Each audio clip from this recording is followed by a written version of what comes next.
Hello' everyone, আপোনালোক সকলোকে স্বাগতম জনাইছোঁ আছাম জিকে ইউটিউব চেনেলৰ আন এটা নতুন ভিডিঅ'লৈ। আজিৰ এই ভিডিঅ'টোত আমি আছাম পুলিচ লগতে ফৰেষ্ট গাৰ্ডৰ লিখিত পৰীক্ষাৰ বাবে সহায়ক হোৱাকৈ কেইটামান অতি গুৰুত্বপূৰ্ণ কুৱেশ্যন এনচাৰ লৈ আহিছোঁ। গতিকে ভিডিঅ'টো স্কিপ নকৰি সম্পূৰ্ণলৈকে চাব। আৰু আপোনালোকে কিমানটা কুৱেশ্যন শুদ্ধ কৰিব পাৰিছে কমেণ্ট বক্সত জনাব। তেনেহ'লে বলকচোন আজিৰ এই ভিডিঅ'টো আৰম্ভ কৰোঁ। আজিৰ আমাৰ ফাৰ্ষ্ট কুৱেশ্যনটো সুধিছে, অসম কেতিয়া ভাৰতৰ এখন পূৰ্ণাংগ ৰাজ্য হৈছিল? অসম কেতিয়া ভাৰতৰ এখন পূৰ্ণাংগ ৰাজ্য হৈছিল সুধিছে। ইয়াৰ ৰাইট এনচাৰটো হৈছে অপশ্যন চি, 1950 চনত। 1950 চনত অসম ভাৰতৰ এখন পূৰ্ণাংগ ৰাজ্য হৈছিল। এতিয়া আহিছোঁ 2 নম্বৰ কুৱেশ্যনটোলৈ। 2 নম্বৰ কুৱেশ্যনটো সুধিছে, অসমৰ আটাইতকৈ ডাঙৰ ৰেল ষ্টেচনটোৰ নাম কি? অসমৰ আটাইতকৈ ডাঙৰ ৰেল ষ্টেচনটোৰ নাম কি সুধিছে। এই প্ৰশ্নৰ ৰাইট এনচাৰটো হৈছে option B, Guwahati rail station. অসমৰ আটাইতকৈ ডাঙৰ ৰেল ষ্টেচনটোৰ নাম হৈছে গুৱাহাটী ৰেল ষ্টেচন। এতিয়া আহিছোঁ 3 নম্বৰ কুৱেশ্যনটোলৈ। 3 নম্বৰ কুৱেশ্যনটো সুধিছে, অসমৰ আটাইতকৈ ডাঙৰ ৰেল জংচনটোৰ নাম কি? অসমৰ আটাইতকৈ ডাঙৰ ৰেল জংচনটোৰ নাম কি সুধিছে। এই প্ৰশ্নৰ ৰাইট এনচাৰটো হৈছে অপশ্যন এ, লামডিং জংচন। অসমৰ আটাইতকৈ ডাঙৰ ৰেল জংচনটোৰ নাম হৈছে লামডিং ৰেল জংচন। এতিয়া আহিছোঁ 4 নম্বৰ কুৱেশ্যনটোলৈ। 4 নম্বৰ কুৱেশ্যনটো সুধিছে, বৰ্তমান অসমৰ মুঠ জিলাৰ সংখ্যা কেইখন? বৰ্তমান অসমৰ মুঠ জিলাৰ সংখ্যা কেইখন সুধিছে। এই প্ৰশ্নৰ ৰাইট এনচাৰটো হৈছে অপশ্যন চি, 35খন। বৰ্তমান অসমৰ মুঠ জিলাৰ সংখ্যা হৈছে 35খন।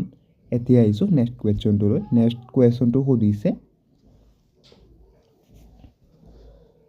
কুৱেশ্যনটো সুধিছে, বৰ্তমান অসমৰ আটাইতকৈ ডাঙৰ জিলাখনৰ নাম কি? বৰ্তমান অসমৰ আটাইতকৈ ডাঙৰ জিলাখনৰ নাম কি সুধিছে। এই প্ৰশ্নৰ ৰাইট এনচাৰটো হৈছে অপশ্যন বি, কাৰ্বি আংলং জিলা। বৰ্তমান অসমৰ আটাইতকৈ ডাঙৰ জিলাখনৰ নাম হৈছে কাৰ্বি আংলং জিলা। এতিয়া আহিছোঁ 6 নম্বৰ কুৱেশ্যনটোলৈ। 6 নম্বৰ কুৱেশ্যনটো সুধিছে,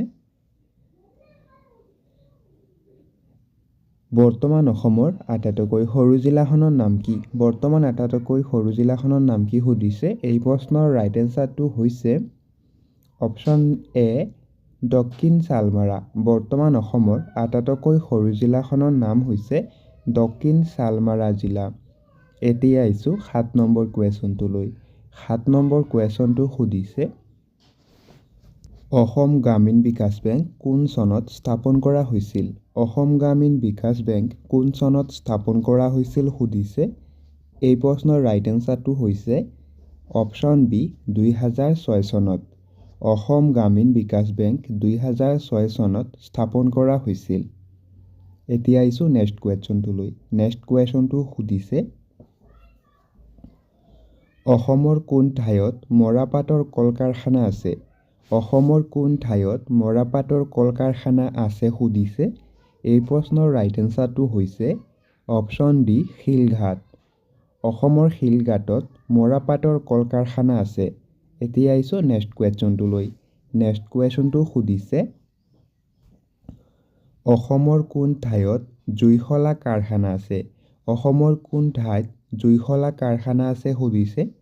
এই প্ৰশ্নৰ ৰাইট এনচাৰটো হৈছে অপশ্যন বি, ধুবুৰী। অসমৰ ধুবুৰী জিলাত জুইশলা কাৰখানা আছে। নেক্সট কুৱেশ্যনটো সুধিছে, অসমৰ কোন ঠাইত মানসিক ৰোগৰ চিকিৎসালয় আছে? অসমৰ কোন ঠাইত মানসিক ৰোগৰ চিকিৎসালয় আছে সুধিছে। এই প্ৰশ্নৰ ৰাইট এনচাৰটো হৈছে অপশ্যন ডি, তেজপুৰ। অসমৰ তেজপুৰত মানসিক ৰোগৰ চিকিৎসালয় আছে। নেক্সট কুৱেশ্যনটো সুধিছে, অসমৰ কোন ঠাইতে সৈনিক স্কুলখন আছে? অসমৰ কোন ঠাইতে সৈনিক স্কুলখন আছে সুধিছে। এই প্ৰশ্নৰ ৰাইট এনচাৰটো হৈছে অপশ্যন চি, গোৱালপাৰা। অসমৰ গোৱালপাৰা জিলাত সৈনিক স্কুলখন আছে। এতিয়া আহিছোঁ নেক্সট কুৱেশ্যনটোলৈ। নেক্সট কুৱেশ্যনটো সুধিছে,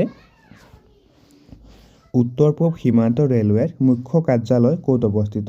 উত্তৰ পূব সীমান্ত ৰেলৱেৰ মুখ্য কাৰ্যালয় ক'ত অৱস্থিত সুধিছে। এই প্ৰশ্নৰ ৰাইট এনচাৰটো হৈছে অপশ্যন এ গুৱাহাটী। উত্তৰ পূব সীমান্ত ৰেলৱেৰ মুখ্য কাৰ্যালয় গুৱাহাটীৰ মালিগাঁৱত অৱস্থিত। এতিয়া আহিছোঁ নেক্সট কুৱেশ্যনটোলৈ। নেক্সট কুৱেশ্যনটো সুধিছে অসমৰ কোনখন জিলাৰ সাক্ষৰতাৰ হাৰ আটাইতকৈ বেছি। অসমৰ কোনখন জিলাৰ সাক্ষৰতাৰ হাৰ আটাইতকৈ বেছি সুধিছে। এই প্ৰশ্নৰ ৰাইট এনচাৰ হৈছে অপশ্যন ডি কামৰূপ মেট্ৰ' জিলা। অসমৰ কামৰূপ মেট্ৰ' জিলাৰ সাক্ষৰতাৰ হাৰ আটাইতকৈ বেছি। এতিয়া আহিছোঁ নেক্সট কুৱেশ্যনটোলৈ। নেক্সট কুৱেশ্যনটো সুধিছে অসমৰ কোনখন জিলাৰ সাক্ষৰতাৰ হাৰ আটাইতকৈ কম। অসমৰ কোনখন জিলাৰ সাক্ষৰতাৰ হাৰ আটাইতকৈ কম সুধিছে। এই প্ৰশ্নৰ ৰাইট এনচাৰটো হৈছে অপশ্যন চি ধুবুৰী জিলা। অসমৰ ধুবুৰী জিলাৰ সাক্ষৰতাৰ হাৰ আটাইতকৈ কম। এতিয়া আহিছোঁ নেক্সট কুৱেশ্যনটোলৈ। নেক্সট কুৱেশ্যনটো সুধিছে কামাখ্যা মন্দিৰ অসমৰ কোনখন পাহাৰত অৱস্থিত। কামাখ্যা মন্দিৰ অসমৰ কোনখন পাহাৰত অৱস্থিত সুধিছে। এই প্ৰশ্নৰ ৰাইট এনচাৰটো হৈছে অপশ্যন চি নীলাচল পাহাৰ। কামাখ্যা মন্দিৰ অসমৰ নীলাচল পাহাৰত অৱস্থিত। এতিয়া আহিছোঁ নেক্সট কুৱেশ্যনটোলৈ। নেক্সট কুৱেশ্যনটো সুধিছে বিশ্বৰ বৃহত্তম নদীদ্বীপ মাজুলী কোনখন জিলাত অৱস্থিত। বিশ্বৰ বৃহত্তম নদীদ্বীপ মাজুলী কোনখন জিলাত অৱস্থিত সুধিছে। এই প্ৰশ্নৰ ৰাইট এনচাৰটো হৈছে অপশ্যন ডি মাজুলী। বিশ্বৰ বৃহত্তম নদীদ্বীপ মাজুলী মাজুলী জিলাতেই অৱস্থিত আৰু এইখন ব্ৰহ্মপুত্ৰ নদীৰ মাজত অৱস্থিত। নেক্সট কুৱেশ্যন অসমৰ কোনখন জিলাত আটাইতকৈ বেছি ধান উৎপাদন হয়। অসমৰ কোনখন জিলাত আটাইতকৈ বেছি ধান উৎপাদন হয় সুধিছে। ইয়াৰ ৰাইট এনচাৰটো হৈছে অপশ্যন চি কামৰূপ। অসমৰ কামৰূপ জিলাত আটাইতকৈ বেছি ধান উৎপাদন হয়। এতিয়া আহিছোঁ নেক্সট কুৱেশ্যনটোলৈ। নেক্সট কুৱেশ্যনটো সুধিছে আহোম সাম্ৰাজ্যৰ প্ৰথম ৰাজধানী ক'ত আছিল। আহোম সাম্ৰাজ্যৰ প্ৰথম ৰাজধানী ক'ত আছিল সুধিছে।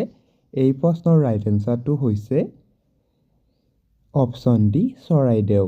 আহোম সাম্ৰাজ্যৰ প্ৰথম ৰাজধানী চৰাইদেউত আছিল। এতিয়া আহিছোঁ নেক্সট কুৱেশ্যনটোলৈ। নেক্সট কুৱেশ্যনটো সুধিছে আহোম সাম্ৰাজ্যৰ শেষ ৰাজধানী ক'ত আছিল। আহোম সাম্ৰাজ্যৰ শেষ ৰাজধানী ক'ত আছিল সুধিছে। এই প্ৰশ্নৰ ৰাইট এনচাৰ হৈছে অপশ্যন বি যোৰহাট। আহোম সাম্ৰাজ্যৰ শেষ ৰাজধানী যোৰহাটত আছিল। এতিয়া আহিছোঁ নেক্সট কুৱেশ্যনটোলৈ। নেক্সট কুৱেশ্যনটো সুধিছে অসমৰ সৰ্বাধিক জনসংখ্যা থকা জিলাখনৰ নাম কি। অসমৰ সৰ্বাধিক জনসংখ্যা থকা জিলাখনৰ নাম কি সুধিছে। এই প্ৰশ্নৰ ৰাইট এনচাৰটো হৈছে অপশ্যন এ নগাঁও জিলা। অসমৰ সৰ্বাধিক জনসংখ্যা থকা জিলাখনৰ নাম হৈছে নগাঁও জিলা। এতিয়া আহিছোঁ নেক্সট কুৱেশ্যনটোলৈ। নেক্সট কুৱেশ্যনটো সুধিছে অসমৰ আটাইতকৈ কম জনসংখ্যা থকা জিলাখনৰ নাম কি। অসমৰ আটাইতকৈ কম জনসংখ্যা থকা জিলাখনৰ নাম কি সুধিছে। এই প্ৰশ্নৰ ৰাইট এনচাৰটো হৈছে অপশ্যন চি ডিমা হাছাও জিলা। অসমৰ আটাইতকৈ কম জনসংখ্যা থকা জিলাখনৰ নাম হৈছে ডিমা হাছাও জিলা। এতিয়া আহিছোঁ নেক্সট কুৱেশ্যনটোলৈ। নেক্সট কুৱেশ্যনটো সুধিছে বৰ্তমান অসমৰ ৰাজধানীখনৰ নাম কি। বৰ্তমান অসমৰ ৰাজধানীৰ নাম কি সুধিছে। এই প্ৰশ্নৰ ৰাইট এনচাৰটো হৈছে অপশ্যন চি দিছপুৰ। বৰ্তমান অসমৰ ৰাজধানীখনৰ নাম হৈছে দিছপুৰ। এতিয়া আহিছোঁ নেক্সট কুৱেশ্যনটোলৈ। নেক্সট কুৱেশ্যনটো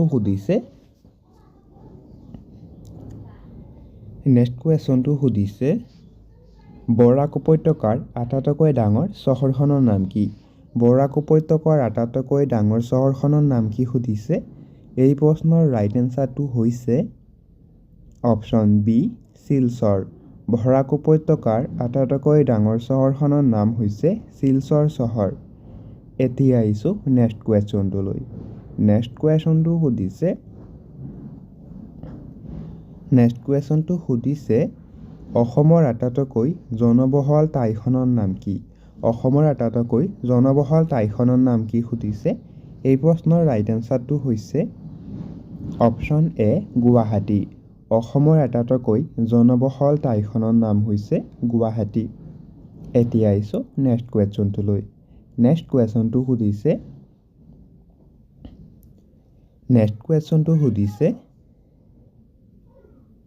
অসমৰ একমাত্ৰ সাৰ কাৰখানাটো ক'ত অৱস্থিত।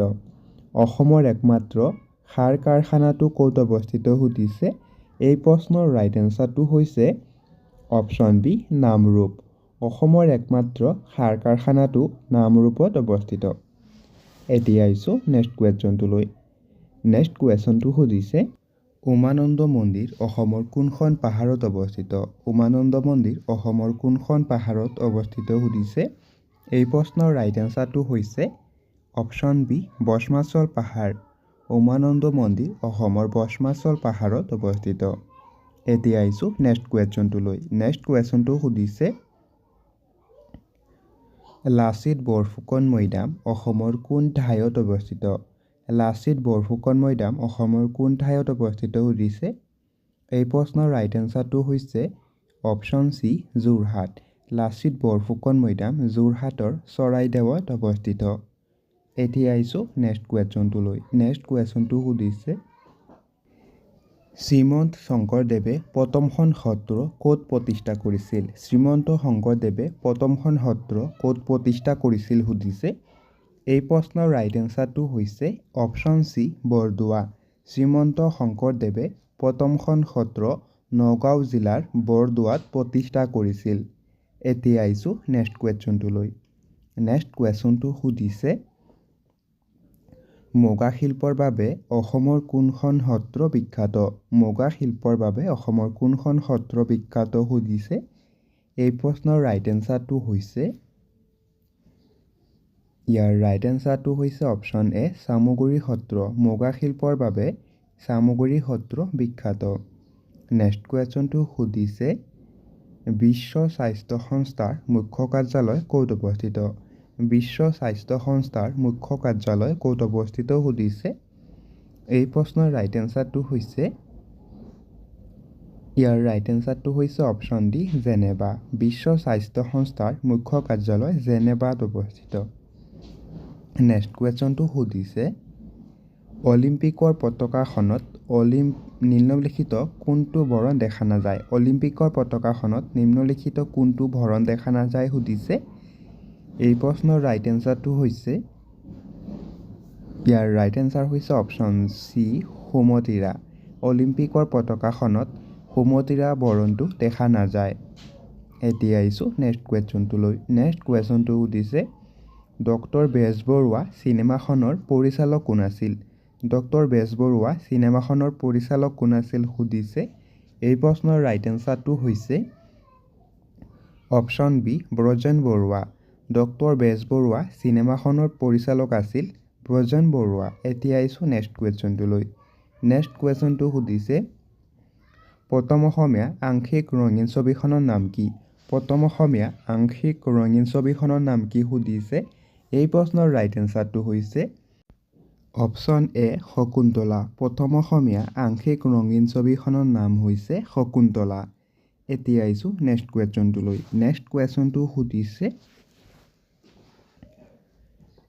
প্ৰথম অসমীয়া ছপা পুথিখনৰ নাম কি। প্ৰথম অসমীয়া ছপা পুথিখনৰ নাম কি সুধিছে। এই প্ৰশ্নৰ ৰাইট এনচাৰটো হৈছে অপশ্যন বি ধৰ্ম পুস্তক। প্ৰথম অসমীয়া ছপা পুথিখনৰ নাম হৈছে ধৰ্ম পুস্তক। এতিয়া আহিছোঁ নেক্সট কুৱেশ্যনটোলৈ। নেক্সট কুৱেশ্যনটো সুধিছে অসমৰ খাজুৰাহো বুলি কোনখন ঠাইক কোৱা হয়। অসমৰ খাজুৰাহো বুলি কোনখন ঠাইক কোৱা হয় সুধিছে। এই প্ৰশ্নৰ ৰাইট এনচাৰটো হৈছে অপশ্যন চি মদন কামদেৱ মন্দিৰ। অসমৰ খাজুৰাহো বুলি মদন কামদেৱ মন্দিৰক কোৱা হয়। এতিয়া আহিছোঁ নেক্সট কুৱেশ্যনটোলৈ। নেক্সট কুৱেশ্যনটো সুধিছে নাগালেণ্ড ৰাজ্যৰ ৰাজধানীৰ নাম কি। নাগালেণ্ড ৰাজ্যৰ ৰাজধানীৰ নাম কি সুধিছে। এই প্ৰশ্নৰ ৰাইট এনচাৰটো হৈছে অপশ্যন বি কহিমা। নাগালেণ্ড ৰাজ্যৰ ৰাজধানীৰ নাম হৈছে কহিমা। এতিয়া আহিছোঁ নেক্সট কুৱেশ্যনটোলৈ। নেক্সট কুৱেশ্যনটো সুধিছে সূৰ্য মন্দিৰ কোনখন ৰাজ্যত অৱস্থিত শ্ৰী সূৰ্য মন্দিৰ কোনখন ৰাজ্যত অৱস্থিত সুধিছে এই প্ৰশ্নৰ ৰাইট এনচাৰটো হৈছে অপশ্যন চি উৰিষ্যা সূৰ্য মন্দিৰ উৰিষ্যা ৰাজ্যত অৱস্থিত এতিয়া আহিছোঁ নেক্সট কুৱেশ্যনটোলৈ নেক্সট কুৱেশ্যনটো সুধিছে মহাকাশলৈ যোৱা প্ৰথম ভাৰতীয় মহাকাশচাৰী কোন আছিল মহাকাশলৈ যোৱা প্ৰথম ভাৰতীয় মহাকাশচাৰী কোন আছিল সুধিছে এই প্ৰশ্নৰ ৰাইট এনচাৰটো হৈছে অপশ্যন এ ৰাকেশ শৰ্মা মহাকাশলৈ যোৱা প্ৰথম ভাৰতীয় মহাকাশচাৰী আছিল ৰাকেশ শৰ্মা এতিয়া আহিছোঁ নেক্সট কুৱেশ্যনটোলৈ নেক্সট কুৱেশ্যনটো সুধিছে তলত দিয়া কোনখন দেশ land of the rising sun নামেৰে জনা যায় তলত দিয়া কোনখন দেশ land of the rising sun নামেৰে জনা যায় সুধিছে এই প্ৰশ্নৰ ৰাইট এনচাৰটো হৈছে অপশ্যন বি জাপানক land of the rising sun নামেৰে জনা যায় এতিয়া আহিছোঁ নেক্সট কুৱেশ্যনটোলৈ নেক্সট কুৱেশ্যনটো সুধিছে ৰঞ্জী ট্ৰফি তলত দিয়া কোনটো খেলৰ সৈতে জড়িত ৰঞ্জী ট্ৰফি তলত দিয়া কোনটো খেলৰ সৈতে জড়িত সুধিছে এই প্ৰশ্নৰ ৰাইট এনচাৰটো হৈছে option A cricket Ranji trophy cricket খেলৰ সৈতে জড়িত এতিয়া আহিছোঁ নেক্সট কুৱেশ্যনটোলৈ নেক্সট কুৱেশ্যনটো সুধিছে ইউনেস্কোৰ মুখ্য কাৰ্যালয় ক'ত অৱস্থিত ইউনিচেফৰ মুখ্য কাৰ্যালয় ক'ত অৱস্থিত সুধিছে এই প্ৰশ্নৰ ৰাইট এনচাৰটো হৈছে ইয়াৰ ৰাইট এনচাৰটো হৈছে অপশ্যন বি নিউয়ৰ্ক ইউনিচেফৰ মুখ্য কাৰ্যালয় নিউয়ৰ্কত অৱস্থিত এতিয়া আহিছোঁ নেক্সট কুৱেশ্যনটোলৈ নেক্সট কুৱেশ্যনটো সুধিছে ভাৰতৰ সৰ্ববৃহৎ ৰাজ্যখনৰ নাম কি ভাৰতৰ সৰ্ববৃহৎ ৰাজ্যখনৰ নাম কি সুধিছে এই প্ৰশ্নৰ ৰাইট এনচাৰটো হৈছে অপশ্যন চি ৰাজস্থান ভাৰতৰ সৰ্ববৃহৎ ৰাজ্যখনৰ নাম হৈছে ৰাজস্থান এতিয়া আহিছোঁ নেক্সট কুৱেশ্যনটোলৈ নেক্সট কুৱেশ্যনটো সুধিছে ভূটান দেশৰ ৰাজধানীখনৰ নাম কি ভূটান দেশৰ ৰাজধানী চহৰখনৰ নাম কি সুধিছে এই প্ৰশ্নৰ ৰাইট এনচাৰটো হৈছে অপশ্যন বি থিম্ফু ভূটান দেশৰ ৰাজধানী চহৰখনৰ নাম হৈছে থিম্ফু এতিয়া আহিছোঁ নেক্সট কুৱেশ্যনটোলৈ নেক্সট কুৱেশ্যনটো সুধিছে নেপাল দেশৰ ৰাজধানী চহৰখনৰ নাম কি নেপাল দেশৰ ৰাজধানী চহৰখনৰ নাম কি সুধিছে এই প্ৰশ্নৰ ৰাইট এনচাৰটো হৈছে অপশ্যন এ কাঠমাণ্ডু নেপাল দেশৰ ৰাজধানী চহৰখনৰ নাম হৈছে কাঠমাণ্ডু এতিয়া আহিছোঁ নেক্সট কুৱেশ্যনটোলৈ নেক্সট কুৱেশ্যনটো সুধিছে নতুন দিল্লীৰ আগতে ভাৰতৰ ৰাজধানী ক'ত আছিল নতুন দিল্লীৰ আগতে ভাৰতৰ ৰাজধানী ক'ত আছিল সুধিছে এই প্ৰশ্নৰ ৰাইট এনচাৰটো হৈছে অপশ্যন বি কলকাতা নতুন দিল্লীৰ আগতে ভাৰতৰ ৰাজধানী কলকাতাত আছিল এতিয়া আহিছোঁ নেক্সট কুৱেশ্যনটোলৈ নেক্সট কুৱেশ্যনটো সুধিছে দিছপুৰৰ আগতে অসমৰ ৰাজধানী ক'ত আছিল দিছপুৰৰ আগতে অসমৰ ৰাজধানী ক'ত আছিল সুধিছে এই প্ৰশ্নৰ ৰাইট এনচাৰটো হৈছে ইয়াৰ ৰাইট এনচাৰ হৈছে অপশ্যন ডি শ্বিলং দিছপুৰৰ আগতে অসমৰ ৰাজধানী শ্বিলঙত আছিল এতিয়া আহিছোঁ নেক্সট কুৱেশ্যনটোলৈ নেক্সট কুৱেশ্যনটো সুধিছে বৰ্তমান ভাৰতৰ মুঠ ৰাজ্যৰ সংখ্যা কেইখন বৰ্তমান ভাৰতৰ মুঠ ৰাজ্যৰ সংখ্যা কেইখন সুধিছে এই প্ৰশ্নৰ ৰাইট এনচাৰটো হৈছে অপশ্যন এ ২৮খন